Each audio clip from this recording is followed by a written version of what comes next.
አራዳ ፓርክና ወዳጅነት ፓርክ መካከል አፓርትመንቶች እንዲሁም ለንግድ ተመራጭ በሆነው በመሃል ተክለ ሃይማኖት የንግድ ሱቆችን ይዘንሎት መተናል። ቤተ መንግስት አቅራቢያ አራዳ ፓርክ ፊት ለፊት ከ30% እውነተኛ ቅናሽ ጋር በካሬ በ73500 ብር ብቻ ከባለ 1 እስከ ባለ 3 መኝታ አፓርትመንቶችን ከሜሪትስ ፕሮፐርቲ ይዘንሎት ቀርበናል። በጥሬ ገንዘብ ለሚከፍሉ 30% ቅናሽ የተደረገባቸውን ባለ 1 መኝታ በ3.6 ሚሊዮን ብር አጠቃላይ ክፍያ፣ ባለ 2 መኝታ በ6.9 ሚሊዮን ብር አጠቃላይ ክፍያና ባለ 3 መኝታ በ9.5 ሚሊዮን ብር አጠቃላይ ክፍያ አቅርበንሎታል። እንዲሁም ከ10% ቅድመ ክፍያ ጀምሮ በ3 ዓመት የግንባታ ሂደት እየከፈሉ የቤት ባለቤት ይሆኑ።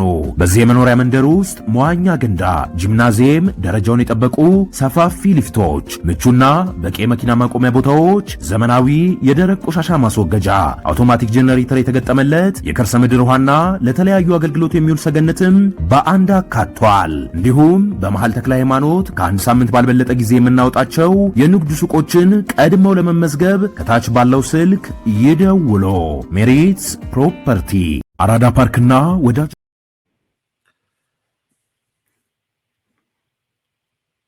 ቀላሚጦሱ ህወሓት የቃላት አነባበብ የፕሮናንሴሽን ችግር ካለ ይቅርታ ጠይቃለሁ።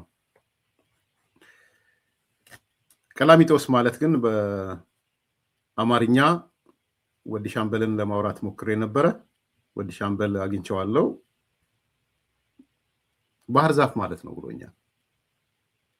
ስለዚህ እንደወረደ ባህር ዛፍ ብዬ ከምጠቀም ቀላሚጦስ የሚለውን ልጠቀምና ባህር ዛፍ የሚለው በውስጥ ዘ አስገቡት በትርጉም ደረጃ ማለት ነው። ቀላሚጦሱ ህወሓት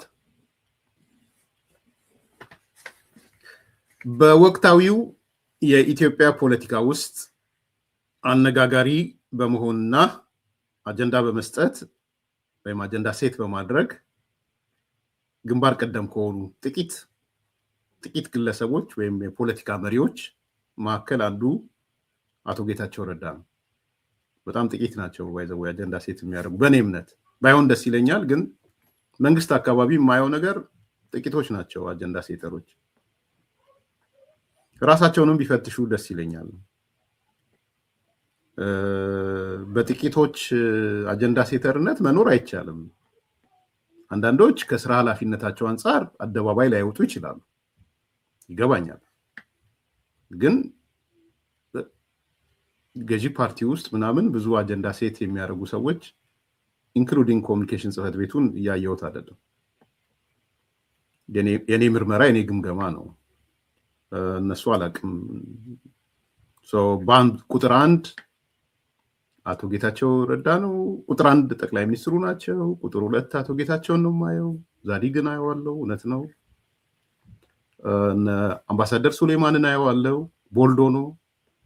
የጅቡቲ የሄደውን የኮሚኒኬሽን ጽህፈት ቤት የነበረውን አሁን ትንሽ ጠፋ ብሏል።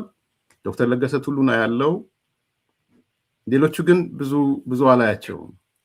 ወይ ከተሳሳትኩ አድርጉኝና ማን ነው የፓርላማው አባል አያቸዋለሁ። እሳቸውንም ማን ነው የውጭ ጉዳይ ቋሚ ኮሚቴ ላይ አምባሳደር ዲና ሙፍቲ እና ከዛ በባሰ እንደው ሚሊቴሪዎቹ ይሻላሉ እውነት ለመናገር። ዳንኤል ክብረት የምትስማማው ነገር ይኖራል፣ ይሻላል። አወዛጋቢ ነገሮች እንዳሉት ከግምት ከትቼ አይ ቲንክ ማሰብ መቻል አለባቸው። ጌዲዮን ረስቸው ነው ጌዲዮን የውጭ ጉዳይ ሚኒስትሩ። ኤኒዌይ ግለሰብ ከጠራው ሌላ ነገር ውስጥ ያስገባኛል። ግን አንዱ ማሰብ ያለባቸው አይ ቲንክ አጀንዳ ሴተርስ ያስፈልጋቸዋል። ዶክተር ብርሃኑ ሌንጂሶ በቃ ግለሰብ መጥራትን ላቁም ከይቅርታ ጋር። ያም ሆነ ይህ አቶ ጌታቸው ረዳ የሰሞኑ መነጋገሪያ አጀንዳ ሆኗል እና ዛሬ ያነሳውን ነገር ነው ቀላሚጦሱ ህወሓት ያልኩት። ወደ ቀላሚጦሱ ህወሓት ከመምጣቴ በፊት ወደ ባህር ዛፉ ህወሓት ከመምጣቱ በፊት ትንሽ ለአቶ ጌታቸው ከሰሞኑ ካለው ነገር ተነስቼ አጭር ሐሳብ ባነሳ ደስ ይለኛል።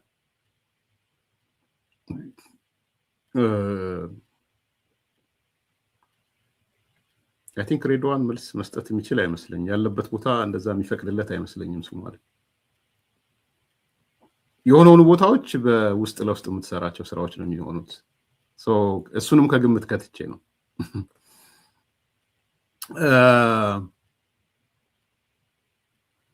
አቶ ጌታቸው ረዳ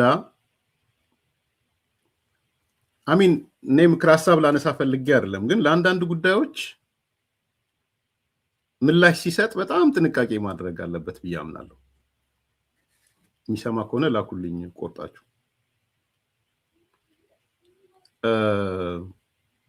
ለምሳሌ ሰሞኑን ዋነኛ የሚዲያ አጀንዳ ሆኖ ነበረ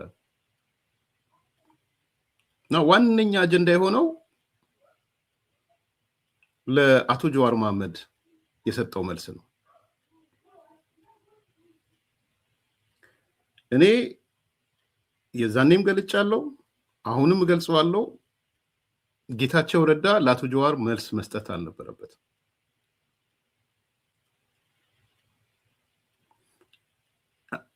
ኮሚኒኬሽን አንዳንዴ ሂሳብ ያሰላል እና ሂሳብ አስልታችሁ መልስ የሚሰጠው ሰው አለ፣ መልስ የማይሰጠው ሰው አለ።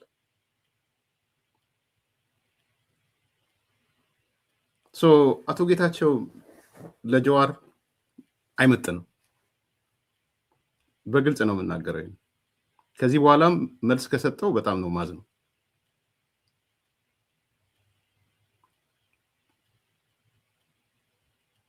ያ የፈጠረው ነገር ያው እንዳያችሁት ሲንከባለል እያያችሁ ነው።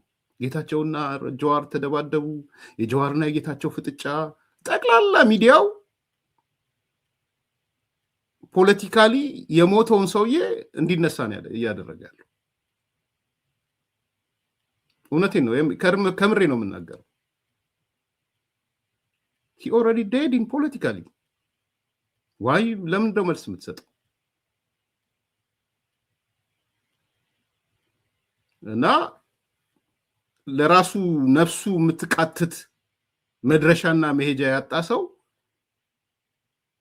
ስልጣን ነገ ብትይዝ ምናምን እያልክ ብዙ መልስ ልትሰጠው የሚገባ ነው ብዬ አላስብም።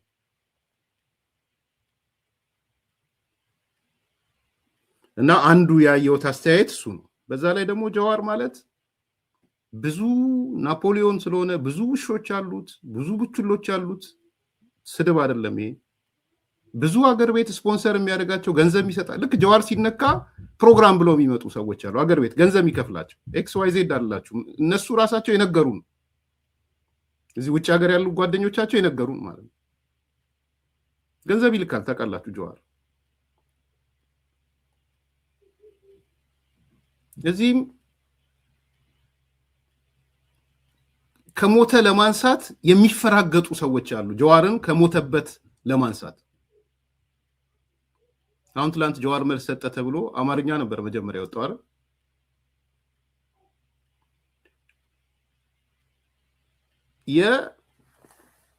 የአማርኛ አስተካክሎ ጀዋር መጻፍ አይችልም። የማላቀውን ነገር አይደለም የምናገረው። በነገራችን ላይ ቢችል ጥሩ ነው። ጥሩ መጥፎ ነው። እኔ እሱ ጋር የሰሩ ልጆች እኔ ጋር እኮ ሰርተዋል። ኢሳት እያለው ኤዲቶር ሆኖ እኮ ሰርተዋል። የእሱ ጋር 2 ዓመት 3 ዓመት የሰሩ 2-3 መስመር አማርኛ አስተካክሎ አይጽፍም። እንግሊዘኛ ጽፎ ትራንስሌት ሊያደርግ ይችላል። ዘመኑ እንደዛ ስላልሆነ ጽሁፎቹ እሱ የቻላት የሆነች ስድብ ነበረች። ከጌታ ደንግጦ ስድብ ጻፈና ከጀርባው ሌሎች ጻፉለት። በደንብ አድርገው ሌሎች አማርኛ ጻፉለት፣ ጽፈውለት በጀዋር በራሱ ስም ለጠፈ። ይሄ ነው የሆነው። በነገራችን ላይ የሚከፍላቸው ሰዎች አሉ።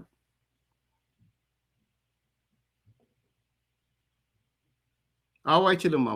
አማርኛ አስተካክሎ መጻፍ አይችልም። ስለማቅ ነው። ማላቀውን አይደለም የምናገረው።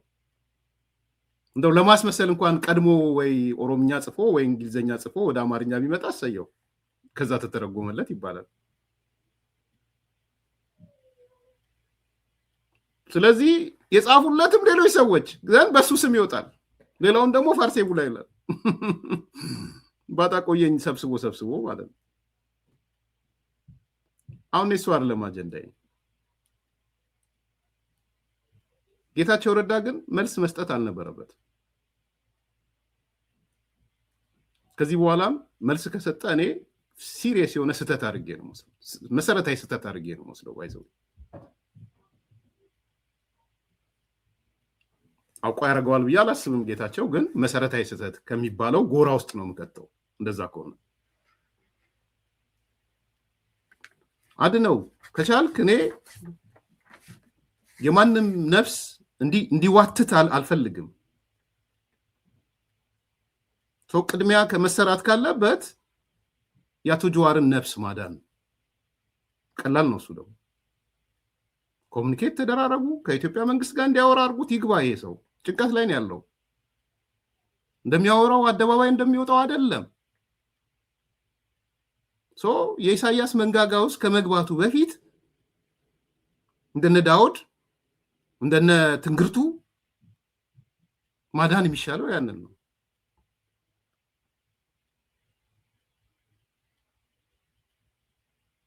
እንጂ ነፍሱ የምትቃትት ሰው ማረፊያ ጎጆ ያጣን ሰው ነገ መሪ ልትሆን እንዲህ ምናምን የሚል ብዙ ትክክል ስላልመሰለኝ ማለት ነው።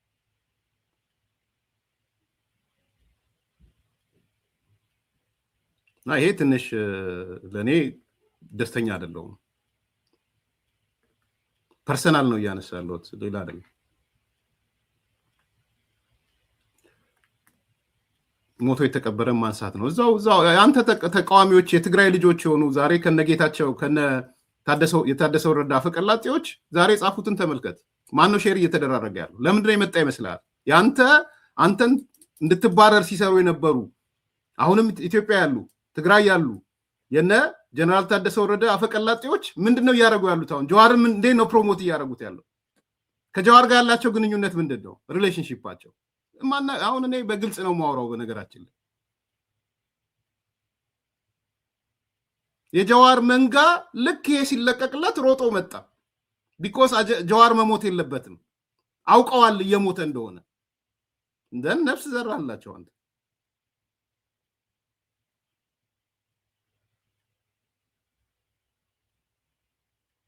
ስለዚህ ይሄ ትክክል አይመስለኝም። the right thing at the right time የሚባለው የታይም ማኔጅመንት እና የሆነ ነገር ከሞተበት ቀስቅሶ ማንሳት ተገቢ ስላልመሰለኝ ማለት ጨፈረ። ከዛ በኋላ አጀንዳ ሆነ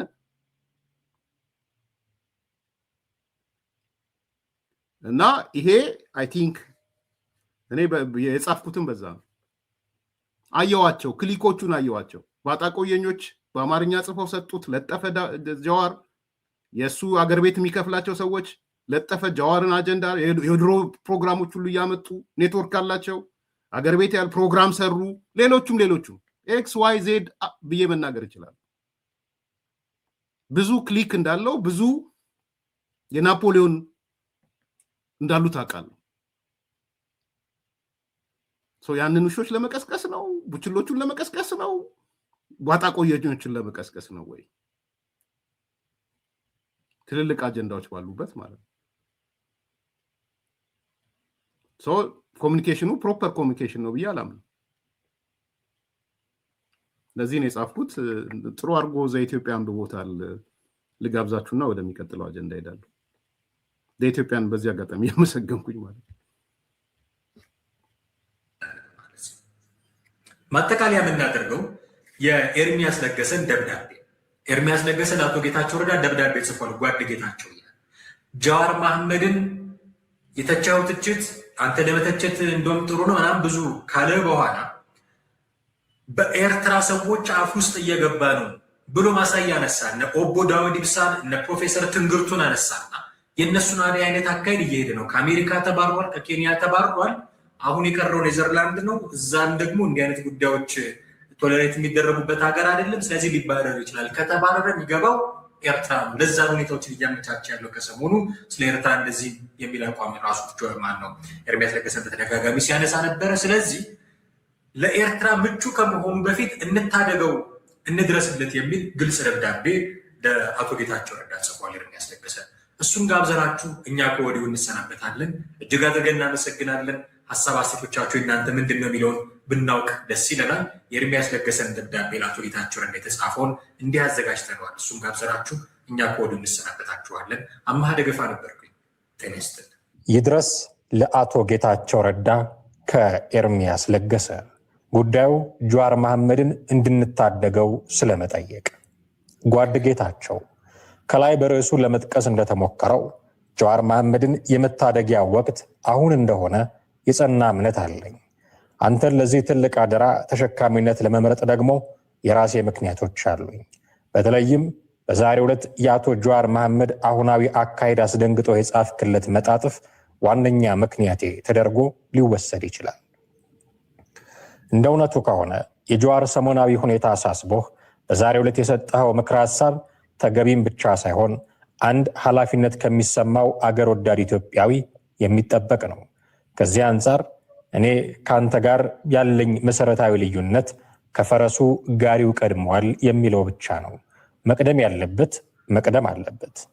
ጓድ ጌታቸው እንደኔ እምነት ከሆነ በአሁኑ ሰዓት ቅድሚያው መሰራት ያለበት ወንድማችን ጀዋር መሐመድን ከኢሳያስ አፈወርቂ ዘንዷዊ መንጋጋ ፈልቅቆ ማውጣት ነው። ፍቱን መድኃኒቱም በፍጥነት ከሻዕቢያ ኔትወርክ ሙሉ በሙሉ ተጠልፎ ከመውደቁ በፊት መታደግ ነው። ጓድ ጌታቸው መቼም አቶ ጀዋር መሐመድ በአሜሪካን ሀገር በዓለም አቀፍ ወንጀል ተጠርጥሮ በቁጥጥር ስር ውሎ ምርመራ ከተካሄደበት በኋላ እንደተባረረ የቅርብ መረጃ ይኖርሃል። በማስከተልም የፖለቲካ ከለላ ሰጥታው የቤት ኪራዩንና ቀለቡን ጭምር ስትችለው የነበረችው ኬንያ ወደ አገሯ እንዳይገባ ብቻ ሳይሆን አየር መንገዷን ጭምር እንዳይጠቀም በጊዜያዊነት አግደዋለች። በአሁኑ ሰዓት በጊዜያዊነት ተሸሽጎ ያለው በኔዘርላንድ ነው።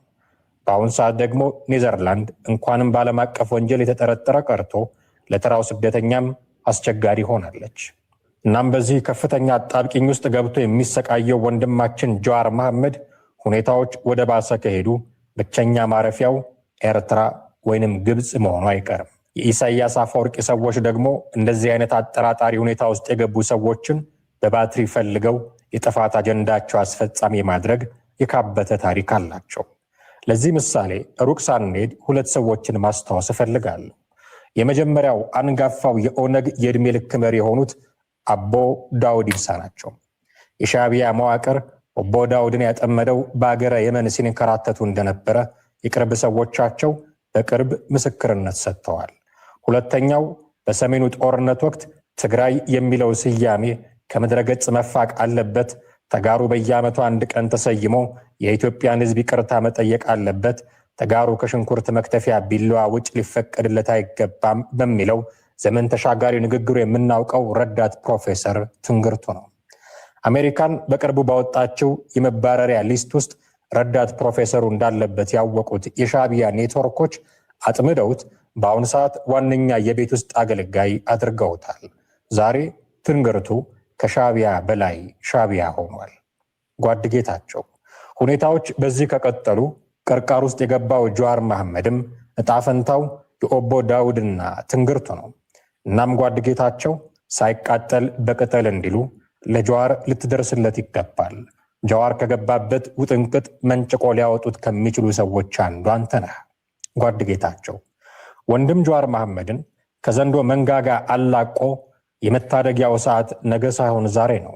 በእኔ እምነት አቶ ጀዋር በኢትዮጵያ ፖለቲካ ውስጥ በአመፃ መንገድ ወደ ስልጣን የሚመጣበት እድል ሞቶ ተቀብሯል።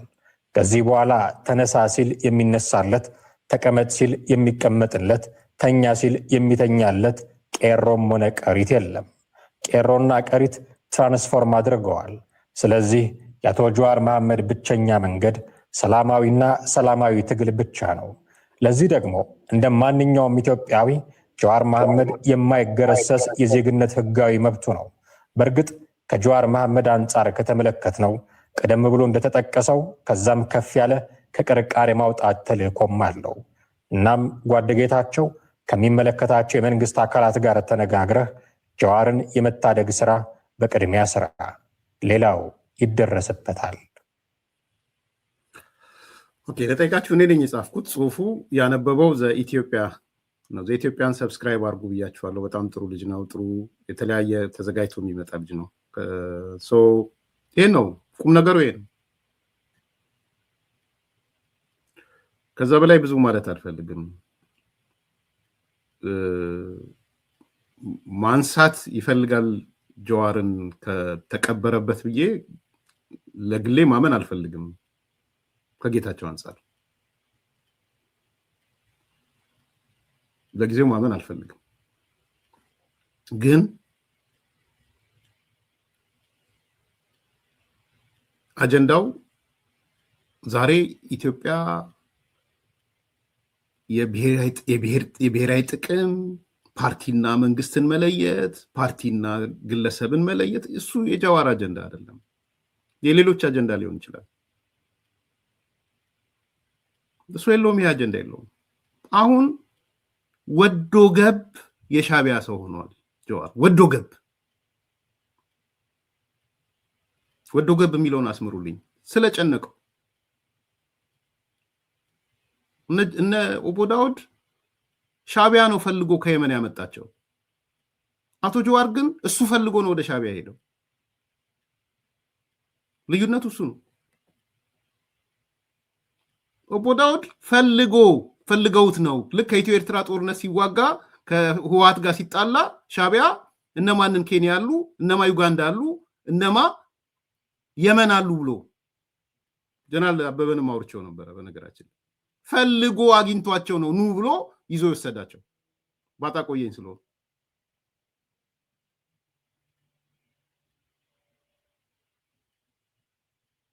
ስለዚህ እነሱ ቢያንስ ተፈልገው ነው። ይሄ ግን ወደው ገብ ነው። ምርጫ የለውማ። የት ሂድ? ለእንዲህ አይነት ሰው የሆነ ኢሹ ብድግ አድርገህ ዲስከሽን ኢሹ ልታደርገው አትችልም። ኤንድ ደግሞ ያነሳዋቸው መረጃዎች ሩቅ ነህ ብዬ አላምንም። እኔ በአሜሪካ የሆነውን ነገር ሩቅ ነህ ብዬ አላምንም። በኬንያ የሆነውን ነገር ሩቅ ነህ ብዬ አላምንም። እኔ ነኝም አላምነው በጀዋር ላይ ያለውን ነገር ከኔ በላይ እንደውም ቅርብ ነህ ብዬ ነው ማምነው። ስለዚህ እኔ የአኔሰሰሪ ኮንቨርሴሽን ተካሂዷል ብዬ ነው ማምነው።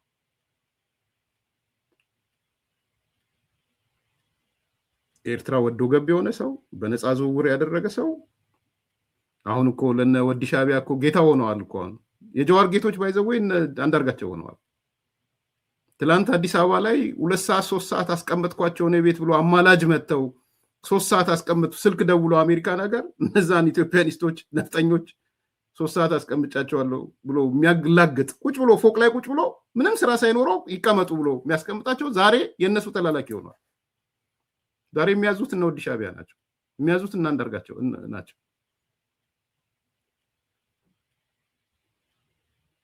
ስለዚህ በዚህ ደረጃ የሞተን ሰው ፖለቲካሊ ኤንድ ብዙ ውሾች እንዳሉት እያወቅ ልክ እሱን ለማንሳት ከሞተበት ለማንሳት ትንሳኤ ለመስጠት ሰፍ ብለው የሚጠብቁ አለው ገንዘብ እያወቀ በእንዲህ አይነት ኢንተራክሽን ጠቃሚ ነው ብያስ እንዴት ይሁን ታዲያ የሚል ጥያቄ አንስታይ። ቀላል ነው። እኔ ብሆን ጥቅል ነገር ነው የምጽፈው። ከዚህ አንጻር ለሁሉም ሚሴጅ የሚሆን ማለት ነው የኢትዮጵያ ብሔራዊ ጥቅም ማለት ምን ማለት እንደሆነ፣ ከሱዳን ጋር ያለው ግንኙነት፣ በደቡብ ሱዳን ላይ ያለው ሪሌሽንሺፕ፣ በሄሜቲ እና በማነሱም አለው የቀጠናው ላይ ያለን እዛ የተጻፉትን ነገሮች ሰው ሳይጠቀስ ጥቅል አድርገህ ትጽፈዋለህ። ፔሬድ በጣም ቀላል ነው። ደግሞ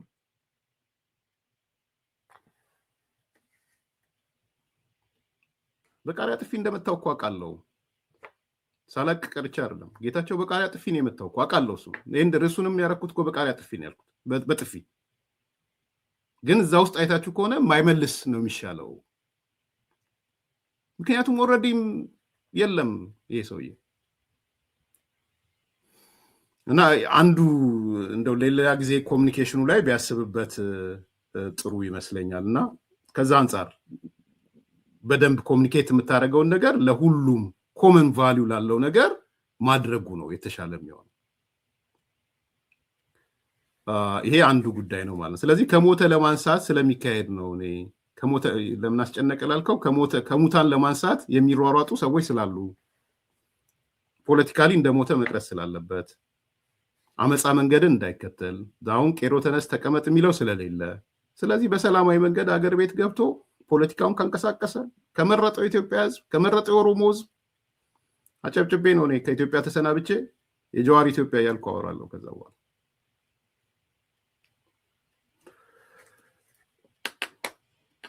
የባህር ዛፉ ህወሓት ቀላሚጦሱ ህወሓት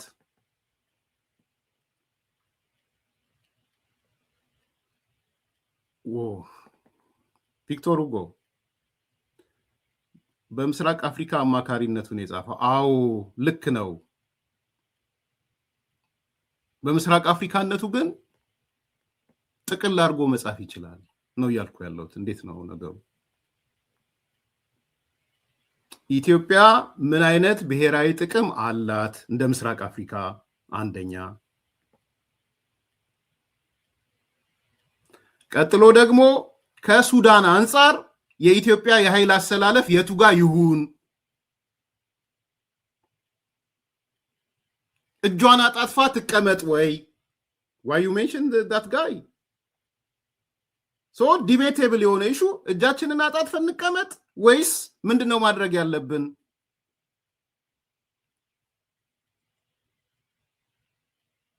ግብጽ እንደዛ 10 ጣቷን በነከረችበት ኤርትራ 10 ጣቷን በነከረችበት የሱዳን ጉዳይ ላይ የኛ ሚና ምን ይሁን?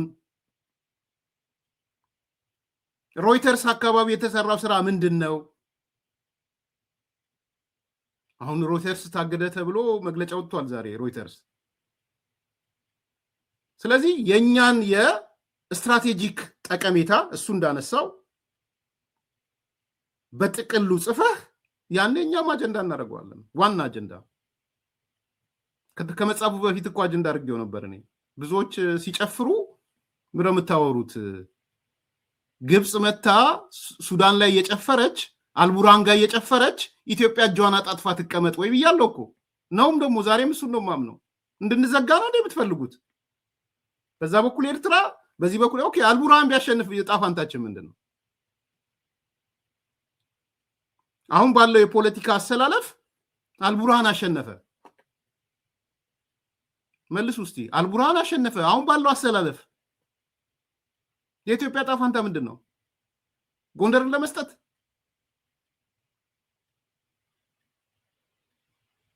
ለመዘጋት? ግብጽ ትዘጋናለች፣ ኤርትራ ትዘጋናለች፣ ሱዳን ትዘጋናለች። ዘን ሶማሌ ጋር ደግሞ እያበሩ ነው።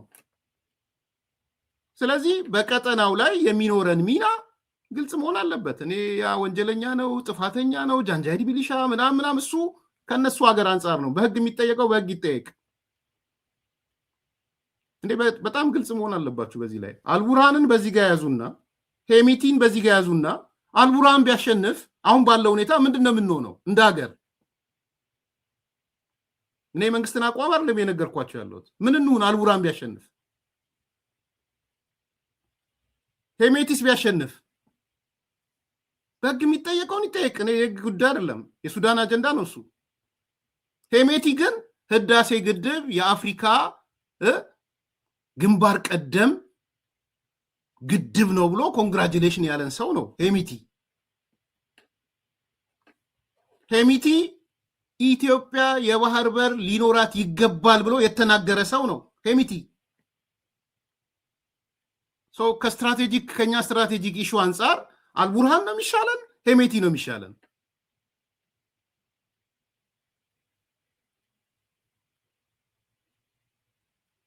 ይሄ አይ ቲንክ በደንብ አርቆ ለሚያስብ ሰው እንደዚህ ነው የሚያስበው። ኢትዮጵያን ማዕከል ያደረገ ሰው እንደዛ ነው የሚያስበው። ኒውትራል ልትሆን ትችላለህ ወይ? አጣጥፈህ ልትቀመጥ ትችላለህ ወይ? ደን ያንተ ስትራቴጂክ ጥያቄዎችን ደርድረህ በዛ ስትራቴጂክ ጥያቄዎች ላይ ማን ነው የተሻለ አቋም ያለው? ማን ያለው? እሱ ነው የተፈለገ ያለው። አያችሁ። እና አንዳንዴ ይሄንን ጥቅል አድርገህ ልትጽፈው ትችላለህ። ቢኮዝ ጥቅል አድርጎ ቢጽፈው እንደ አንድ የጠቅላይ ሚኒስትሩ የምስራቅ አፍሪካ አማካሪ አጀንዳውን ይዘን መተን በዚህ ጉዳይ ላይ ምስራቅ አፍሪካው ሰው ምንድን ያለው? እኔ ባለፈው እኮ አቅርቤላችኋለሁ፣ ረሳችሁት እንጂ የአሜሪካው ጀነራል የአፍሪካ ጀነራል አናግሮታል እኮ ጌታቸው ነው። ጌታቸው ነግሮኝ አይደለም አናግሮታል ጻድቃንን ስለ ሱዳን አንስተዋል 10 ገጽ አቅርቤላችኋል እኮ ሚስጥራዊ ዶክመንቱን ስለ ሱዳን አንስተዋል ሱዳን ላይ እየበጠበጠች ያለችው ግብጽ ናት እንዳትሳሳቱ በዚህ ግብጽ በምንም ተአምር ሱዳን ውስጥ ሰላም እንዲመጣ አትፈልግም በጣም ግልጽ ነው አዲስ ኮምፓሶች የሱዳን መታወክ የሱዳን መበጥበጥ ለግብጽ አድቫንቴጅ ነው ባንደበቱም ተናግሮታል ጌታቸው በጽሁፉም ላይ ቀደም ያልኳችሁ ጽሁፍ ላይ በኬብል ለትራምፕ የደረሰው ጽሁፍ ላይ ለውጭ ጉዳዩ የደረሰው ጽሁፍ ላይ አለ አልቡርሃንን ስለወደደች ሄሜቲን ስለጠላች አይደለም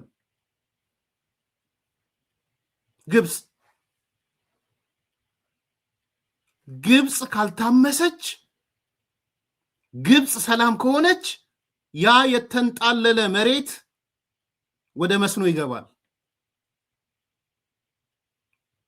በሄክታር ስንት ሄክታር እንደሆነ ሲያነሳው ነበረ ጌታቸው ያን አደረገች ማለት ግብጽ አለቀላት የአባይ ግድብን መጠቀም ትጀምራለች ግብጽ ትልቁ አድቫንቴጇ ግብጽ መስኖ ነው ስለዚህ ግብጾቹ እያመሱ ያሉት በዋናነት ከዚህ ጋር የተያያዘ ነው በምንም ተአምር ሱዳን ውስጥ ሰላም እንዲሰፍን አይፈልጉም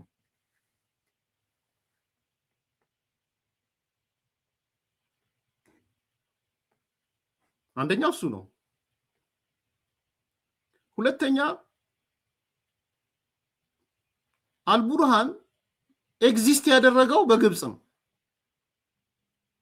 አሁን እዚህ ያሸነፈ አልቡርሃን ያሸነፈ ነው ምናምን የሚሉ ሰዎች አሉ አዎ ግብጽን እየተጠቀመ ኤርትራን እየተጠቀመ ነው ቀጣዩ ተረኛ ኢትዮጵያ ነው የምትሆነው ስለዚህ ይሄ ሱዳን አልቡርሃንን ነው ወይስ ሄሜቲን ነው ስትል ወደ ራስ ተገልብጠህ ስትራቴጂክ ጥያቄዎችን ነው የምታሰላው እና ይሄ በደንብ ልትገነዘቡት ይገባቸዋል ግብጽ እኮ እየተዋጋች ያለችው ሱዳንን ብቻ አይደለም ኢትዮጵያንም ነው እየተዋጋች ያለችው በተዘዋዋሪ መንገድ እኮ ጦርነቱ የኢትዮጵያ ጦርነት እኮ ነው ሱዳን ላይ እየተካሄደ ያለው ኢትዮጵያ ድንበር ላይ ስላልመጣ ነው ስለዚህ አንዳንድ ነገሮች በደንብ አርቆ ማየት ይጠይቃል ስትራቴጂ የሚባለው እሱ ነው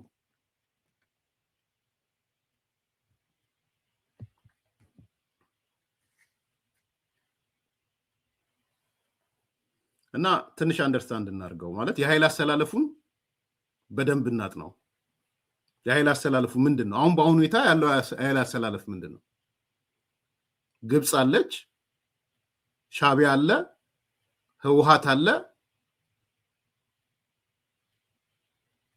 ሱዳን አልቡርሃን አለ አሁን ደግሞ ደሶኮልድ ፋኖ አጫፋሪ ሆኖ ገብቷል ይሄን እንዲያሰላለፉ በዚህ በኩል ያሉት እነዚህ እኮ ናቸው ተሳሳቱ ይሄ ቡድን ሱዳንም ቀጥሎ ከሱዳን ቀጥሎ ወደ ኢትዮጵያ ነው የሚመጣው አለ ኢትዮጵያ ውስጥም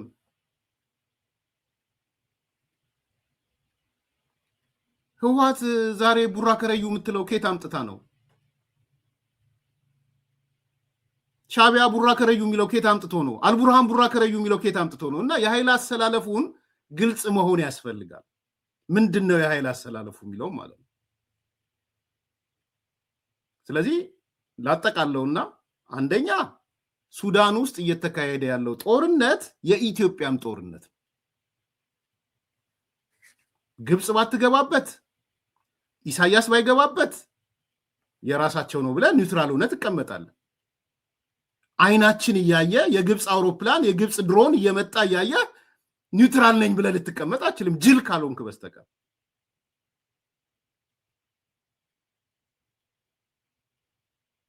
እና ኒውትራል ናችሁ ተቀመጡ ነው እያሉ ያሉት። እናንተ ብትሆኑ መንግስት ላይ ምረው ብትሆኑት ምንድነው የምታደርጉት? እናንተ የመንግስት ስልጣን ብትይዙ ምንድነው የምታደርጉት? ግብጽ ባትሳተፍ፣ ሻቢያ ባይሳተፍ፣ ህወሓት ባይሳተፍ ኦኬ ኒውትራል ሆኜ ሶልቭ አደርጋለሁ ትላለህ። እየመጣብህ ያለውን አደጋ እያየህ ግን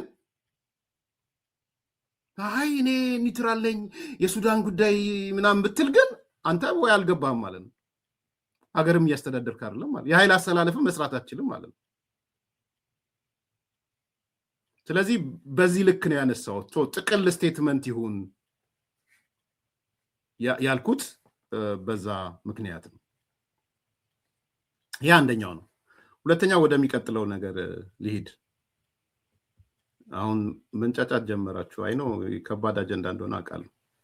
ይሄ ማለት ባይ ዘ ዌይ ይሄ አጀንዳ ማለት በግልጽ ባንዳ ማን ነው፣ የኢትዮጵያ ብሔራዊ ጥቅም ጋር የሚቆመው ማን ነው የሚለውን በግልጽ ያመላከተ አጀንዳ ነው። ባይ ዘ ዌይ እንደዚህ ያሳበዳቸው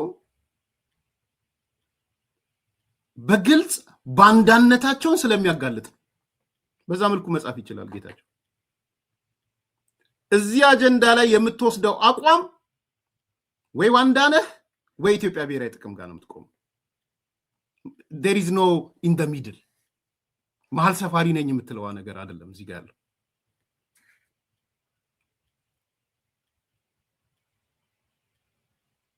በዛ ደረጃ እንድትይው ማጠቃለያ የኃይል አሰላለፉን በደንብ ማየት ማጥናት ያስፈልጋል። ወይ በባንዳ ጋር ነው የምትሰለፈው ወይ ከብሔራዊ ጥቅም ጋር ነው የምትሰለፈው። ቀላሚጦሱ ህወሓት ባንዳው ህወሓት ማለት ነው በሌላ አነጋገር። በነገራችን ላይ የባህር ዛፉ ህወሓት አቶ ጌታቸው ዛሬ ቲቢኤስ ቲቪ ጋር ያደረገው ዝግጅት አለ። ህወሓት ማለት ቀላሚጦስ ማለት ነው፣ ህወሓት ማለት ቀላሚጦስ ባህር ዛፍ ነው ብሎኛል፣ ባህር ዛፍ ነው ብለዋል።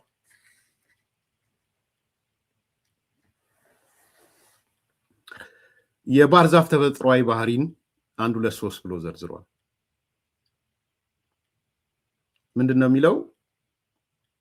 ባህር ዛፍ ማለት ወይም ቀላሚጦስ ፕሮናንስ አድርግ ልክ ነኝ? የትግራይ ልጆች ካላችሁ የምናምን አግዙኝ ከይቅርታ ጋር። አንደኛ ይላል በዙሪያው ያሉ ተክሎችን በሚረጨው ኬሚካል ምክንያት እንዳያድጉ ያጠፋቸዋል ይላል።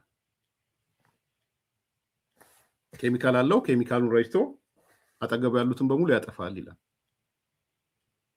ሁለተኛ የተፈጥሮ ውሃ ሀብትን በከፍተኛ መጠን ስለሚመጥ አካባቢውን ለድርቅ ያጋልጣል ይላል። ሶስተኛ ባህር ዛፍ በአፈር ውስጥ ያለው ማዕድን ስለሚመጥ የመሬቱን የዳበረ ሀብት ያዳክማል ይላል። እነዚህን የመሳሰሉ ባህሪያት ከህወሓት አመራሮች ጋር ተዛማጅ ናቸው ይላል። ባጭሩ ህወሓት ማለት የባህር ዛፍ ባህሪ ያለው ነው ማለት ነው። በጣም የሚገርም መመሳሰል ነው በነገራችን ላይ።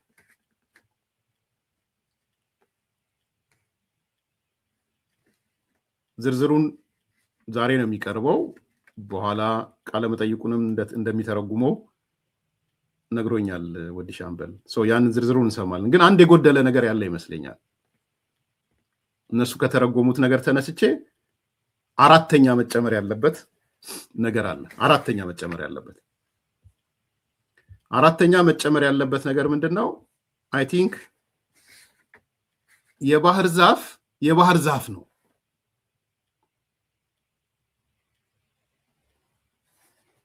የባህር ዛፍ ማለት ስያሜውም እንግዲህ አይ ቲንክ ማን ናቸው? አፄ ሚኒሊክ ነው የሰጡት ስያሜውን። እንደዛ ሲባል ልጅ ተማሪ ሆኜ ይሰማ ነበር ከአውስትራሊያ እንደመጣ እና እሳቸው የባህር ዛፍ እንዳሉት።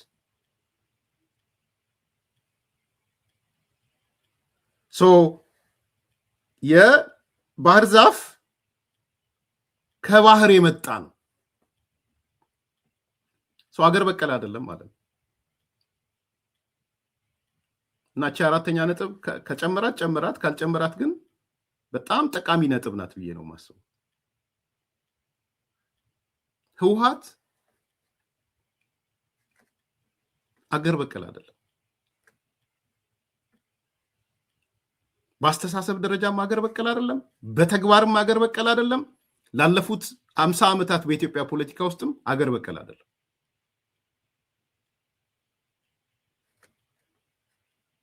ሊደፍረው እንደማይችል ጠረጥራለሁ ይሄን ማለት። እኔ ግን እለዋለሁ ታሪካዊ ነገር ነገ ምናልባት አንዱ ማነሳው እሱን አጀንዳ ነው። በዴብዝ እናየዋለን። ነገ እሑድ አይደል? ከእሑድ እስከ እሑድ ዶክተር ደብረጽዮን ወጥቶ ወደ የካቲት 11 እንመለስ ብሏል። ለእኔ እየተዘጋጀውበት ያለው ነገ በዝርዝር ማቀርብላችሁ ወደ የትኛው የካቲት 11 ነው የሚመለሱት እነዚህ ሰዎች። መግለጫውን ሰምታችኋል። ወደ የካቲት 11 እንመለስ የሚል የትግራይ መድህኑ የካቲት 11 ነው። የትግራይ ህልውና የካቲት 11 ነው። ዛሬ የሚያወጡት መግለጫ አለ። የካቲት 11 ማለት ብለው ያወጡት አለ። ወደ የትኛው የካቲት 11 ነው የሚመለሱት? የካቲት 11 51 የካቲት 11ዎች አልፈዋል ከነሱ አንጻር። ወደ የትኛው የካቲት 11? ወደ 10ኛው ነው? ወደ 20ኛው ነው? ወደ 40ኛው ነው? ወደ 51ኛው ነው? የትኛው የካቲት 11 የሚል ጥያቄ ነገ በዝርዝር ሐሳብን ካላችሁ ላኩልኝ፣ እናነሳለን። ለእኔ ግን በጥቅሉ እዚህ አስቀምጬላችሁ ሊሄድ የምችለው ህወሓት እንደ ባህር ዛፍ የባህር ውጤት ነው፣ ከያገረ በቀል ውጤት አይደለም። ሁለት አጭር ነገሮች ላነሳ እችላለሁ። አንደኛ በህይወቱ ህወሓት መጀመሪያ አካባቢ አገር በቀል ሊሆን ሞከረና እና አረጋይ በርሄ ምናምን በነበሩ ሰዓት እሱም ስሙ ህወሓት አልነበረም፣ ስሙ ሌላ ስም ላይ ነበረው። እነ ዶክተር አረጋይ በነበሩ ሰዓት በሁለት ዓመቱ ግን ተቀየረ። እና አረጋይ በርሄን ካባረረ በኋላ ህወሓት አገር በቀል አልነበረም። እሱ ነው በመረጃ ማሳያችሁ። ሁለት ዓመት በተወሰነ መልኩ በትግራይ ብሔርተኝነት ኢትዮጵያዊነት ምናምን የሚል ሲመሰረት እነ ዶክተር አረጋይ በዛ መልኩ ነው የሄዱት። ግን አባረሯቸው። እነ ዶክተር አረጋይን ካባረሯቸው በኋላ በቀጥታ የገቡት እነ ስብሐት ናቸው። እነ ሙሴ ምናምን የሚባሉ ነው የገቡት። ከገቡ በኋላስ ኮምፕሊት የሆነ የቲፒኤልኤፍ አጀንዳ ተቀየረ። በአንድ በኩል የኤርትራ ብሔርተኛ ሆነ፣ በሌላ በኩል የኮሚኒስት ሆነ፣ የአልባንያ ኮሚኒስት ሆነ። አንዳችም አገር በቀል ነገር የለውም ከዛ በኋላ። ስለዚህ የባህር ዛፍ የሚለው አራተኛ ኮንሴፕቱ ላይ ለአገር ያልበቀለ የአገር ከሌላ ቦታ መጥቶ የተተከለ የሚለውም ኢምፖርታንት ይመስለኛል። ዝርዝር ካነሳው ያለው ካላነሳው ግን አንዱ ፖይንት መጨመር አለበት ብዬ የማስበው ከባህር ዛፍ ሲባል ከባህር የመጣ ከሀገር ያልበቀለ አገር በቀለ ያልሆነ ማለት ነው። ስለዚህ ቲፒኤልኤፍ ማለት ይሄ ነው፣ የባህር ዛፍ ባህሪ ያለው ነው። የዛሬ ሳምንት ነው የዛሬ አካባቢ ባለፈው ስነግራችሁ ነበረ። ከንቲባዋ ከአንድ ኢንጂነር ጋር ሆና የአዲስ አበባ ከንቲባዋ ወይዘሮ አዳነች ለሁለት ሰዓት ለምናምን ሰዓት እያዟዟረች የአዲስ አበባ ዶክመንተሪ የሰሩበት የዘጋቢ ፊልም የሰሩበትን ነገር አይቼው በጣም ደስ ብሎኛል ብዬ ነግራችሁ ነበር። እዛ ላይ አንድ ነገር ያነሳል ኢንጂነሩ አብሯት ያለው ወደ ተራራማው ቦታ ወደ እንጦጦ አካባቢ ያለው ፕሮጀክት ላይ ማለት ነው።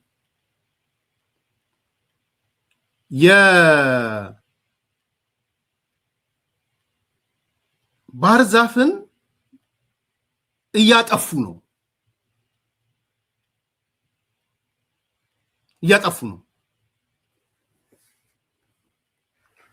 ባህር ዛፍን እያጠፉ ነውና ቅሬታዎች ተነስተው ነበረ ምናምን ይላል ኢንጂነሩ። ሂዳችሁ ስሙት። እና እኔ ባህር ዛፍ በኢትዮጵያ አዲስ አበባ ላይ ብዙ እንዳለ ታውቃላችሁ። ግን ሲያጠፉት ቅሬታ እንደተነሳም የሆነ ነገርም ትዝ ይለኛል። በኋላ ሰውየው ግን ይዘረዝራል እዛ ላይ አንዱ እኮ ውሃችንን እያደረቀ ያለው ባህር ዛፍ ነው ይላል።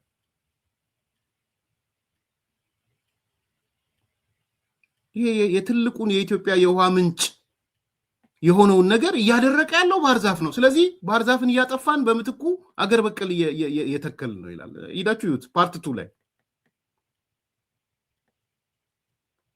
አሁን እኔም ሪያላይዝ ሳረግ መኖሪያ ቤታችን ውስጥ ብዙ ባህር ዛፍ ነበረ አስታውሳለሁ። አሁን የለም። ግን የእንትኑ ይሄ መሬቱ በጣም ነው የሚሰነጣጥቀው እና ይሄ ኢንቴኩ ውሃ ኢንቴኩ በጣም ብዙ ነው። እንደው አውቀው ነው የላኩብን ባህር ዛፍ ሁሉ ብለህ እንድታስብ የሚያደርግ ነው። እኔ እሱን ታሪካዊ ዳራውን አላውቀውም። ባህር ዛፍ አውስትራሊያ አውቃ ልካብን ነው ይሆን ወይስ እንደው ተጠቀሙ ብላን ነው አላውቅም። እሱ ባህር ዛፍ መጥፋት ያለበት ተክል ነው። በነገራችን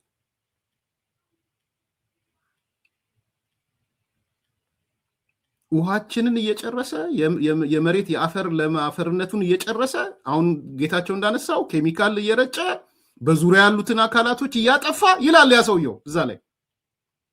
በጣም ባህር ዛፍ በጣም መጥፎ ነው ይላል። ዙሪያው የነበሩትን በሙሉ ነው የሚያጠፋቸው። አሪፍ አናሎጂ ነው ያመጣው በነገራችን ላይ ጌታቸው።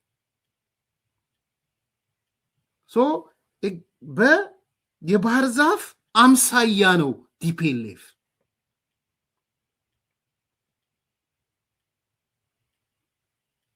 ብዙ ነገር ነገ አነሳላችኋለሁ። ለምሳሌ አንድ ነገር ልንገራችሁ። ሻዕቢያ የኤርትራ ብሔርተኝነትን ሲያራምድ መጀመሪያ ያስቀመጠው ነገር ምንድነው? ጀብሃን ሊያጠፋው ሲፈልግ የኤርትራ ምድር አለ። በፕሮግራም ነው የምነግራችሁ። የኤርትራ ምድር ከአንድ የፖለቲካ ኃይልና ድርጅት በላይ መሸከም አይችልም የሚል አወጀ። ታውቃላችሁ እንደዚህ አይነት አዋጅ እንዳለ ኤርትራ? ኦፍኮርስ አሁን በተግባር እያያችሁ ከሻዕቢያ ውጭ የለም ሌላ። አወጀ። የኤርትራ ምድር በፍጹም 2-3 ፖለቲካ ኃይሎችን አይሸከምም ማለት። ጀብሃን ያጠፉት በዛ ነው። ከዛ ህዋትን ትብብር ጠየቀና በጋራ ሆነው ጀብሃን አጠፉት። እንግዲህ ጀብሃን ነው የሚቀድመው ከሻዕቢያ። አሁን ላለፉት 35 ዓመታት ኤርትራ ውስጥ አንድ የፖለቲካ ኃይል ብቻ ነው ያለው። ኦፍኮርስ ወደ አንድ ግለሰብ እየሄደ ያለ ማለት ነው፣ ሻዕቢያ የሚባል ወይ ምግደፍ። ሌሎቹም በሙሉ አጠፋቸው፣ እንደ ባህር ዛፍ ማለት ነው። የሱ ግልገል ልጅ የሆነው ቲፒኤልኤፍ በውስጠ ድርጅት ውስጠ ምን ብሎ ጻፈ? የትግራይ መሬት የምትሸከመው የፖለቲካ ፓርቲ አንድ ብቻ ነው ብሎ ጻፈ። ታውቃላችሁ? ዛሬ እንዳሸን የፈሉት እኮ ቲፒኤልኤፍ እኮ ስለተዳከመ ነው። ዛሬ ትግራይ ውስጥ ከ10 በላይ ፖለቲካ ፓርቲዎች ስለተዳከመ እኮ ነው ቲፒኤልኤፍ። ህወሓት አዲስ አበባን በተቆጣጠረ ሰዓት እኮ አረና ትግራይ ላይ ከሚንቀሳቀሰው እኮ አዲስ አበባ ላይ የሚንቀሳቀሰው እኮ ይበልጣል። ሌሎቹ ሌላ ምን ፓርቲ እንዳለም አላውቅም። በፍጹም ትግራይ ውስጥ የፖለቲካ ፓርቲ ቶለሬት አይደረግም። አይደለም የፖለቲካ ፓርቲ አቶ ገብሩ አስራት ይቅርታ እንደጠየቁት ሪፖርተር ጋዜጣን ማንበብ አይቻልም። አንዳንዶች ለፖለቲካው አዲስ የሆናችሁ ሰዎች ስሙ። አሁን የምነግራችሁ ነው። ዛሬ አሲፍ ትግራይ ህወሓት ዛሬ ዴሞክራሲ ኢትዮጵያ ባመጣ ነው ይላል መግለጫው ላይ። የዛሬው ለኢትዮጵያ ዴሞክራሲ ባመጣ ነው ምናምን ይላል። ትግራይ ውስጥ ሪፖርተር ጋዜጣ ይዛችሁ ማንበብ አትችሉ። እኔ አይደለሁም ያልኩት፣ የክልሉ ፕሬዝዳንት ገብሩ አስራት ነው ይሄን ያለው። ሪፖርተር ጋዜጣ ከያዛችሁ እንግዲህ የህወሓት ሰው ነው አይደል? ሪፖርተር ጋዜጣ ያኔ ባለቤቱ የሱን ሰውዬ ጋዜጣ ይዛችሁ ከተገኛችሁ ትታሰራላችሁ። አይደለም የፖለቲካ ፓርቲ መስርታችሁ አጌንስት ቲፒኤልኤፍ ልትሆኑ ማለት ነው። እነ ጀነራል ሳሞራ እኮ የዛሬን አይበለውና እኔም በመጽሐፊ ላይ አስፈራዋለሁ። ጀነራል ሳሞራ እኮ በአደባባይ ወጥቶ ህወሓት ማለት የትግራይ ህዝብ ማለት ህወሓት እኮ ያለ ሰው ነው ጀነራል ሳሞራ። ልክ አይደለው? ይኸው ጀነራል ሳሞራ ምሰማ ከሆነ ንገሩት። ጽሁፌ ላይ መቼ እንዳለ ቀኑን ምኑን ጽፌዋለሁ። የትግራይ ህዝብ ማለት ህወሓት ማለት የትግራይ ህዝብ ነው፣ ከዛ ውጭ የሚሸከመው ነገር የለም ብሏል ጀነራል ሳሞራ። የኢትዮጵያ ኢታማዦሩ እንኳን ስለ ህወሓት ሲያወራ የህወሓት ማለት የትግራይ ህዝብ ማለት ነው።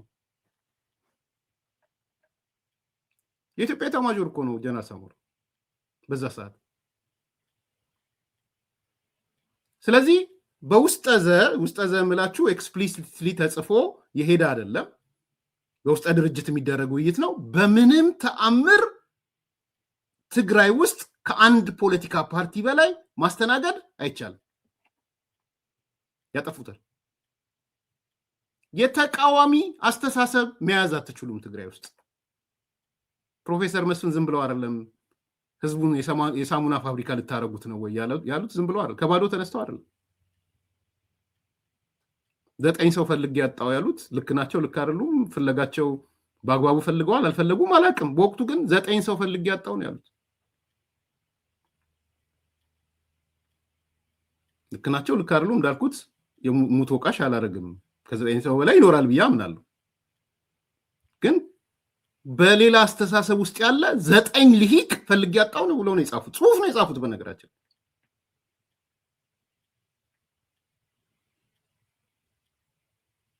ምንድነው ይሄ ማለት? ዛሬ ጌታቸው ባህር ዛፍ ማለት በዙሪያ ያሉ ተክሎችን በሚረጨው ኬሚካል ምክንያት የሚያጠፋ ህወሓት የረጨው ኬሚካል በትግራይ ውስጥ አንድም የፖለቲካ ፓርቲ እንዳይኖር ያደረገ ነው።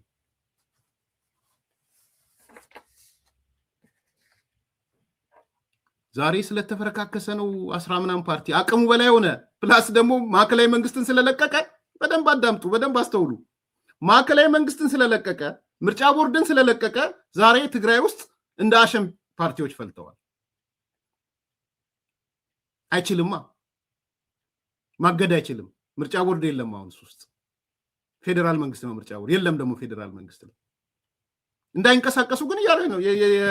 የጌታቸው ፓርቲ ስምረት ትግራይ ውስጥ አይንቀሳቀስም።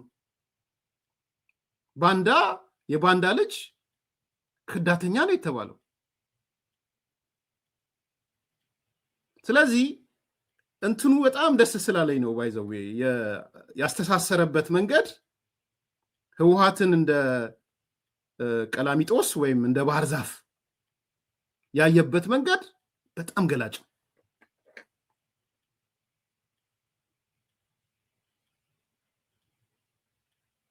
የተፈጥሮ ውሃን ሀብትን በከፍተኛ መጠን ስለሚመጥ አካባቢውን ለድርቅ ያጋልጣል ይላል ባህር ዛፍ። ቲፒኤልኤፍ ማለት እሱ ነበር የነበረው። ብዙ ነግሬያቸዋለሁ ስለ ጂላስ ቲዮሪ። ምን ሌላ ነገር አለም እኮ። ጂላስ ማለት የዩጎዝላቪያ ጀነራል ነው፣ ኮሎኔል እንትን ነው፣ ወታደር ነው፣ አርክቴክት ነው ለኮሚኒስት ለፓርቲው። የቀረጸው ነገር የኢኮኖሚ ሞኖፖሊ፣ የፖለቲካ ሞኖፖሊ፣ የሚዲያ ሞኖፖሊ፣ የሁሉ ነገር ሞኖፖሊ ነው የቀረጸው ባጭሩ። ይሄንን ግን የሚያደርገው ስቴት የሚባለው ፓርቲው ነው። ስቴት ፓርቲ ነው አገሪቷ የምትሆነው። ሚዲያውን በሙሉ ይጠቀልሉታል፣ ኢኮኖሚውን በሙሉ ይጠቀልሉታል። ኢኮኖሚውን በመጠቅለል ደግሞ የኢኮኖሚ የበላይነት የፖለቲካ የበላይነት ይፈጥራል። ያደረገው እሱን ነው ቲፒኤልኤፍ። ኤፈርት ዝም ብሎ አልተፈጠረም። በተጠና መንገድ በስብሃት ዶክትሪን የተፈጠረው ኤፈርት፣ በጂላስ ቲዮሪ ነው ኤፈርት የተፈጠረው። በጣም በጣም በጣም እነዚህ ሰዎች ቀላል ሰዎች እንዳይመስሏችሁ። የኢትዮጵያን ኢኮኖሚ ሞኖፖላይዝ ለማድረግ የሄዱበት መንገድ ኤፈርትን ሲፈጥሩ በተጠና መንገድ ነው የተፈጠረው። እሱን ነው እያለን ያለው። የተፈጥሮ ሀብትን በከፍተኛ መጠን ስለሚመጥ አካባቢውን ለድርቅ የሚዳረግ ለሌሎች የማይሰጥ ማለት ነው። ሌላውን በሙሉ ባይተዋር አድርገው። አዲስ መድኃኒት ፋብሪካ የሌላ ሰው ነበረ። ሰምታችሁ ከሆነ ትልቁ ስሙን ሲሰይሙት አዲስ መድኃኒት ፋብሪካ አሉት። አዲስ መድኃኒት ፋብሪካ የሌላ ሰው ነው። እንግሊዝ ሀገር ክስ ላይ ነበሩ። ሌላ ሰው ናቸው ባለቤቱ። ስሙን ንብረቱን መጀመሪያ ሼር በጋራ ሼር እንደራረግ ብለው ሲያዩት ለካ የመድኃኒት ፋብሪካው ትልቅ ህልም አለው፣ ትልቅ ውጤት አለው። በኢትዮጵያ ደረጃ በደንብ መሸጥ ይችላሉ። ያንን ግለሰብ የማል ሀገር ያለ ግለሰብ ነው፣ የአማራ ተወላጅ ነው። በግልጽ ለመናገር እና ሼር ካልገባን አሉት፣ በግድ ሼር እንግባ አሉት። እሺ ብሎ ሼር ገባ። ሚልጌታ ጓዴ ይባላል። ቴንክ ዩ ሼር እሺ ብሏቸው ገባ። ቀጠሉና ቀነሱ። ሼሩ ቀነስ አሉት፣ ቀነሰ። ቀጠለና ውጣ አሉት። ደንግጦ ወጥቶ ክስ የመሰረተው እንግሊዝ ሀገር ነው። ለረጅም ጊዜ እንግሊዝ ውስጥ ሲካሰሱ ነበር። አገር ውስጥ መክሰስ አይችልማ። አዲስ መድኃኒት ፋብሪካ በዚህ መልኩ ነው የተመሰረተው። አዲስ መድኃኒት ፋብሪካ ማለት የኤፈርት አንዱ ቁልፍ ድርጅት ማለት ነው። ኢትዮጵያ ውስጥ መድኃኒት በሞኖፖሊ ለመያዝ ፕላን ያደረገ ማለት ነው።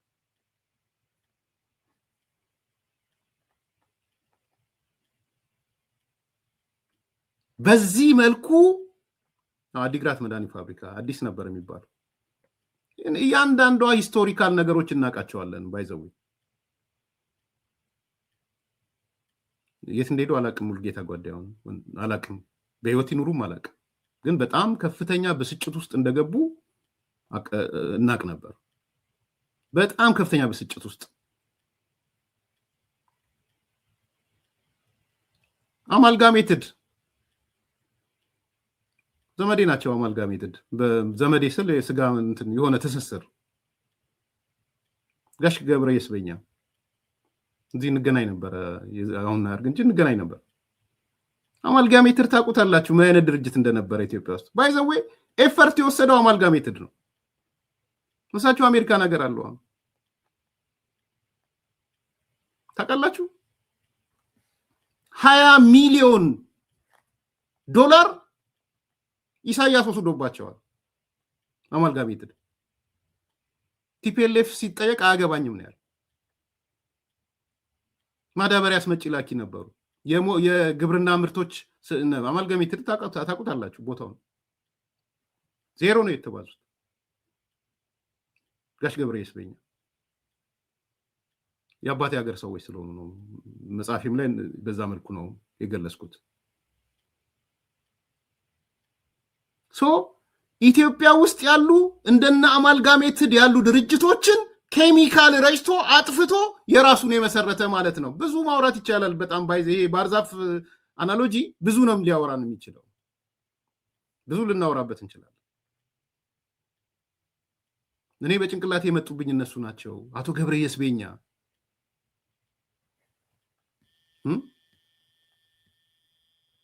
እዚህ ሀገር ሆነ ያሉት አሁን ወድቆ አልወደቁም። ደግነቱ ጎበዝ ሰው ናቸው። በጣም ቪዥነሪ። ግን አማልጋሜትድን ሰብስበው ወደ ኤፈርት ነው የወሰዱት። ይሄ ነው ኬሚካል ማለት። እነ ሙልጌታ ጓዴ ትልቅ ባለ ሀብት ናቸው።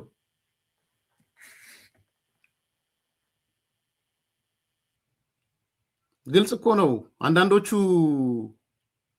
ቃለመጠይቆች ሄዳችሁ ያቸው ያ ሲሳይ ጋር ቃለመጠይቅ ያቸው እኛ በ3 ወር በ6 ወር ከሲሳይ ጋር አብረን እናገኛቸው ነበረ። እንግዲህ መረጃ ካወጣው አላውቅም። በ3 ወር ምሳ አብረን እንበላለን ከሳቸው ጋር። ትልቅ ሰው ናቸው በነገራችን 80 ምናምን ይሆናሉ።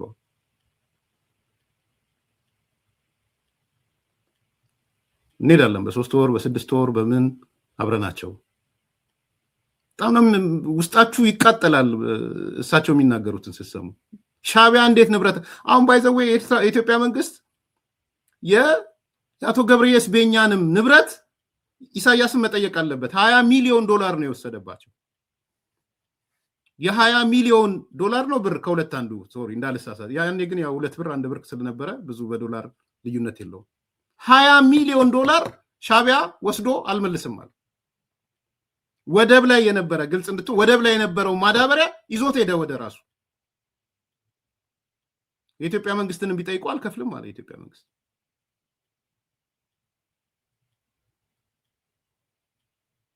ስለዚህ በዚህ መልኩ እንደ ባህር ዛፍ ሌሎቹ ላይ ኬሚካል እየረጨ ሌሎቹን አጥፍቶ የኖረ ነው መጨረሻ ላይ ጠፋ እንጂ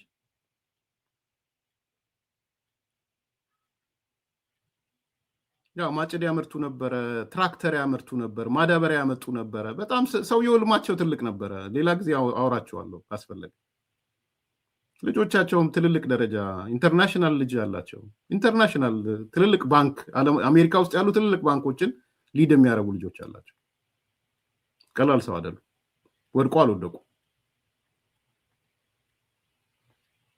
ስቶክ ማርኬት ትልልቆቹ ስቶክ ማርኬት ላይ የሚሳተፉ ሰው ናቸው በነገራችን ላይ ስለሳቸው ላወራ ፈልጌ አይደለም ማለት ቁጭቱ እንዲገባችሁ ስለፈለኩ ነው ምንድነው የተሰራው ስራ እነዚህ ክፎች ያደረጉት ነገር ምንድነው ሲመነዘር ምን ይመስላል የሚለው ነገር እንድትገነዘቡ ሌላ አይደለም አዲስ አበባ መጥ ናፈቀ የኢትዮጵያ ህዝብ ቲፒኤልኤፍን የሚባለው ናፍቆቱ ይሄ ነው አንዳንዶች እየናፈቀ ነው የኢትዮጵያ ህዝብ እየጠበቀ ነው በናፍቆት የሚሏችሁ ይሄ እንዲፈጸም ነው የዘመኑ ገብረየስ ቤኛ አዲስ አበባ ማን እንደሆነ አላውቅም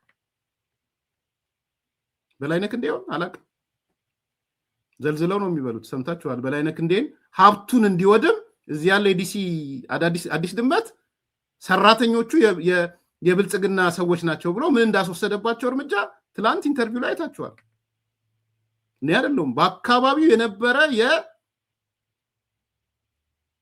የፋኖ አመራር ነኝ ያለው ሰው እንዴት የበላይነህ ክንዴ ሰራተኞች ብልጽግና ናቸው ተብለው ስራቸው እንዴት እንዲያቋርጡ እንደሆነ በዝርዝር ነግሯቸዋል እኔን አውሩቶኝ ብሎ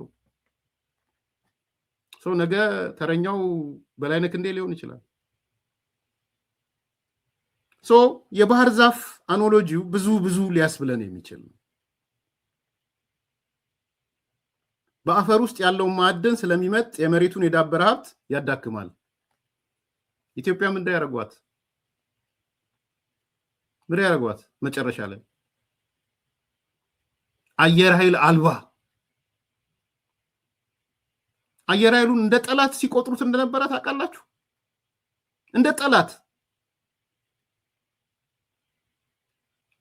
ቢኮዝ ኤርትራናይዜሽን እንትስላ የኤርትራ ብሔርተኝነት ስላለ ማለት ነው ኢሳያስ የኢትዮጵያን አየር ኃይል ደመኛ አርጎ ነው የሚቆጥረው እነሱም ደመኛ አረጉ ምንም አልነበረውም እኮ የኢትዮጵያ አየር ኃይል ምንም ዝም ብሎ አይደለም አንድ ቢጫ ሄሊኮፕተር ነበረች የተባለው ከባዶ እንዳይመስላችሁ ኢሳያስ እኮ ሲወረን ኢትዮ ኤርትራ ጦርነት እነዚህ ነገሮች በሙሉ ያቃቸዋል እኮ ሲወረን ምንም ነገር እንደሌለን ያቃል የወታደር ቁጥር እኛ ካለን የወታደር ቁጥር ኤርትራ ያላት የወታደር ቁጥር ይበልጥ ነበር ታውቃላችሁ ኢሳያስ ሲወረን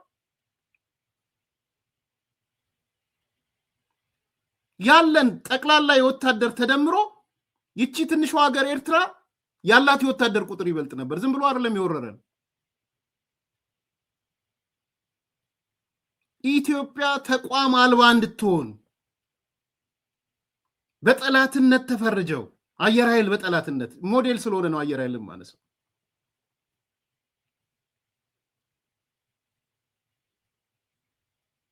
የነፍስ ውጪ ነፍስ ግቢ እኮ ነው ኢትዮ ኤርትራ ጦርነት የነበረው ነፍስ ውጪ ነፍስ ግቢ ሱ27 ምናምን ተገዛ ተብሎ ማን ያበረረው እንዴ እዛ የሀገር ሚስጥር ውስጥ አልገባም ነፍስ ውጪ ነፍስ ግቢ ግን የነበረው ቢኮዝ ያ ተቋም እንደ ጠላት ስለተቆጠረ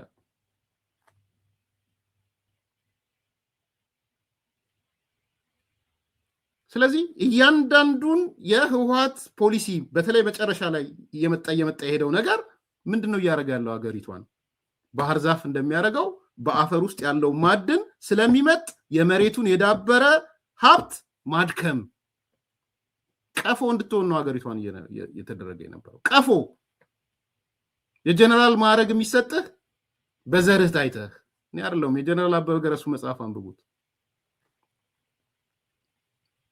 አንተ አቅም አለ፣ ችሎታ አለ፣ መቶ አለቃሁን ሻለቃሁን ስትባል ይሄ ሰውዬ ነገ ከነጎዲያ ኮሎኔልም ሊሆን ነው፣ ነገ ከነጎዲያ ጀነራልም ሊሆን ነው፣ ቦታችንን ሊቆጣጠር ነው፣ ስለዚህ እናጥቃው። የኦነግ አስተሳሰብ አለው። አውጫጭኝ አለህ የኦነግ አስተሳሰብ። እንዴት የጀነራል ማዕረግ ይሰጠዋል የኦነግ አስተሳሰብ እያለው? ይሄን የሆነው ተቋም አልባ አርሶ አደሩ ነው የኛ ማህበራዊ መሰረት ምናምን ተብሎ ከተማው ሙሉ ለሙሉ አይደል እንዴት ተረሳው? ይሄ እውነት አይደለም? ዛሬ ከምታዩት ነገር ማወዳደር አትችሉም? የተለየ አቅም መጥቶ ነው ዛሬ ከተሞቹ የደረሱበት ከተማ ዊዝን 7 years ወይም 6-5 years? ለምንድን ነው ከተሞች የደረሱበት? አዲስ አበባ ስፔሲፊክ በ5 ዓመቱ ያሳየችውን ለውጥ ለምንድን ነው ባለፈው 27 ዓመት ያላሳየችው? ለውጥ አለ በሚለው ከተግባባን ልባችሁ ካመነ፣ ካላመናችሁ ተውት። የሚታይ ነገር አላይም ላለ ሰው አልከራከርም።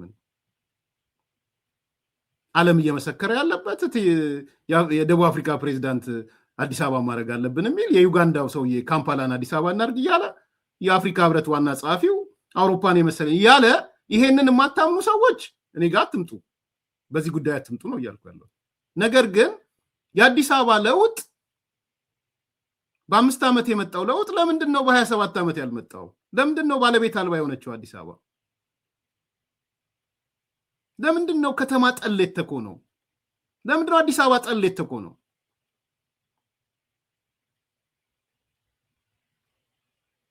ይህንን ነው መመለስ የሚሻለው።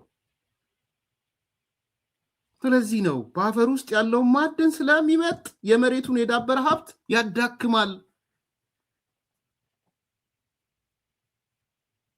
እነሱ ደጋግሜ ነው የምናገረው፣ ማዕድን ለኤፈርት 5ኛው ከ5ቱ ትልልቅ ስትራቴጂክ የኢኮኖሚ አቅጣጫዎች አንዱ ማዕድን ነበረ። ዛሬ ገንዘቡ የታገደው አሜሪካ አለ የተባለው ቴዎድሮስ አጎስ የሚመራው የህወሓት ስራ አስፈጻሚ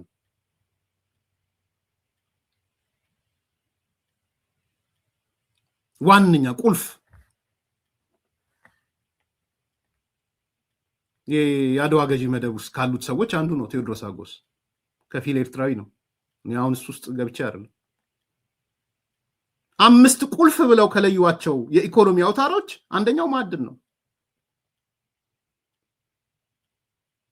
ውሸት እንዳይመስላችሁ ህወሓት አፈር ቆፍሮ ከኦሮሚያ ይወስድ ነበር። ውሸት በሉ እስቲ። ዛሬ ከትግራይ አፈር ተቆፍሮ ይመጣል ወደ ኦሮሚያ። አንዳንዴ በጣም ጫፍ ውስጥ እንትን ያለውን ነገር እንድንናገር አታር። ያኔ ነው፣ አሁን ሌላ ነው። አፈር ቆፍሮ ከኦሮሚያ ወደ ትግራይ ልክ ነበረ። ቲፒኤልኤፍ የትግራይ ህዝብ አላልኩም። ይሄ ነው እንዲመጣ የምትፈልገው? ሪፖርተር ላይ ነው የወጣው። የሪፖርተር ሰዎችን ጠይቋቸው። የሪፖርተር ሰዎች አንዱ ጥሎ የወጣው አንድ የሪፖርተር ዘጋቢ ታዋቂ ሰው አንዱ ምክንያቱ ይሄ ነው። እዚህ ነው ያለው አሜሪካ።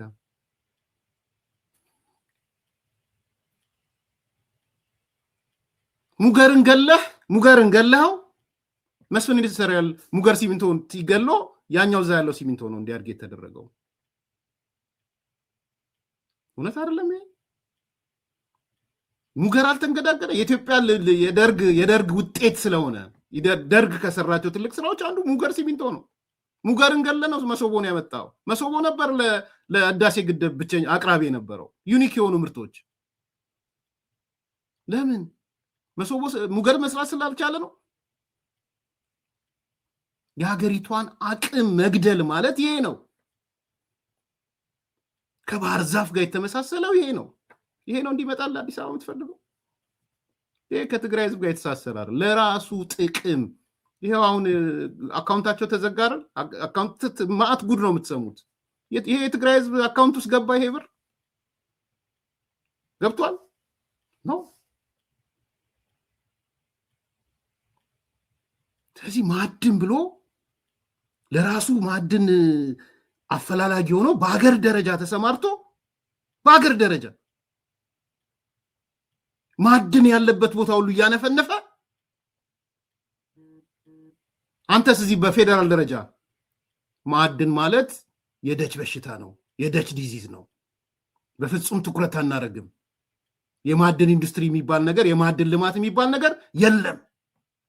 ይሄ በፖሊሲ አቶ መለስ ቁጭ ብሎ የጻፈው ሰነድ ነው፣ ጽሁፍ ነው። ሰነዱን ታገኙታላችሁ ነው መጽሐፍ።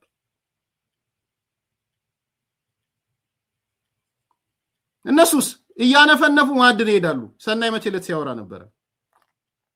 አሁን ኢንተርቪው ላይ ኢህዴን ነበር ሰናይ። በነገራችን ላይ ኢህዴን ባዴን ከመሆኑ በፊት ከጫካ ሲመጣ የሆነ ኤሪያ ሄደው ተቆጣጠሩ። ወደ ኦሮሚያ ሄደው ይሄ ወርቅ የሚመረትበት እሱን ቦታ የተቆጣጠረው ቀድሞ ኢህዴን ነበር። አስታውሱኝ ወደታች ወርቅ ይሄ ነላሙዲ ምናምን በኋላ ላይ ገቡበት። ከዛ በኋላ ይሰማሉ እንዴ ኢህዴን እኮ የተቆጣጠረው ወርቅ ያለበትን ኤሪያ ነው ምናምን ይሏቸዋል። አንድ ሳምንት ሳይሞላ የኢህዴን ሰዎች በሙሉ የኢህዴን ሰራዊት ውጣ ብለው የህወሓት ሰራዊት ገባ። የህይወት ምስክሮች ናቸው እነሰናይ።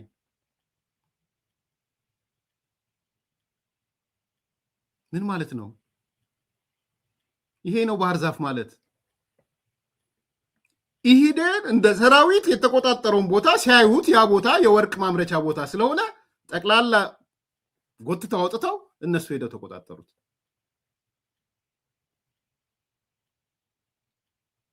ምንድን ነው የምታወሩት? ባህር ዛፍ ማለት ይሄ ነው። ይሄ ነው እንዲመጣ አዲስ አበባ የምትፈልጉት?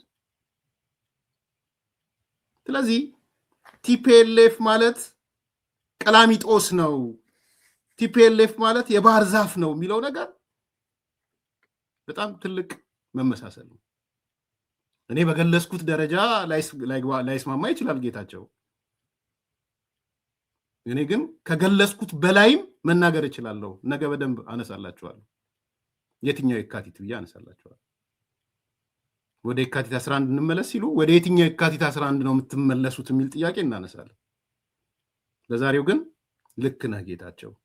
ህወሓት ማለት ቀላሚጦስ ነው። ህወሓት ማለት ባህር ዛፍ ነው። መልካም ቀን። አራዳ ፓርክና ወዳጅነት ፓርክ መካከል አፓርትመንቶች እንዲሁም ለንግድ ተመራጭ በሆነው በመሃል ተክለ ሃይማኖት የንግድ ሱቆችን ይዘንሎት መተናል። ቤተ መንግስት አቅራቢያ አራዳ ፓርክ ፊት ለፊት ከ30% እውነተኛ ቅናሽ ጋር በካሬ በ73500 ብር ብቻ ከባለ 1 እስከ ባለ 3 መኝታ አፓርትመንቶችን ከሜሪትስ ፕሮፐርቲ ይዘንሎት ቀርበናል። በጥሬ ገንዘብ ለሚከፍሉ 30% ቅናሽ የተደረገባቸውን ባለ 1 መኝታ በ3.6 ሚሊዮን ብር አጠቃላይ ክፍያ፣ ባለ 2 መኝታ በ6.9 ሚሊዮን ብር አጠቃላይ ክፍያና ባለ 3 መኝታ በ9.5 ሚሊዮን ብር አጠቃላይ ክፍያ አቅርበንሎታል። እንዲሁም ከ10% ቅድመ ክፍያ ጀምሮ በ3 ዓመት የግንባታ ሂደት እየከፈሉ የቤት ባለቤት ይሆኑ። በዚህ የመኖሪያ መንደር ውስጥ መዋኛ ገንዳ፣ ጂምናዚየም፣ ደረጃውን የጠበቁ ሰፋፊ ሊፍቶች፣ ምቹና በቂ መኪና ማቆሚያ ቦታዎች፣ ዘመናዊ የደረቅ ቆሻሻ ማስወገጃ፣ አውቶማቲክ ጄኔሬተር የተገጠመለት የከርሰ ምድር ውሃና ለተለያዩ አገልግሎት የሚውል ሰገነትም በአንድ አካቷል። እንዲሁም በመሃል ተክለ ሃይማኖት ከአንድ ሳምንት ባልበለጠ ጊዜ የምናወጣቸው የንግድ ሱቆችን ቀድመው ለመመዝገብ ከታች ባለው ስልክ ይደውሎ። ሜሪትስ ፕሮፐርቲ አራዳ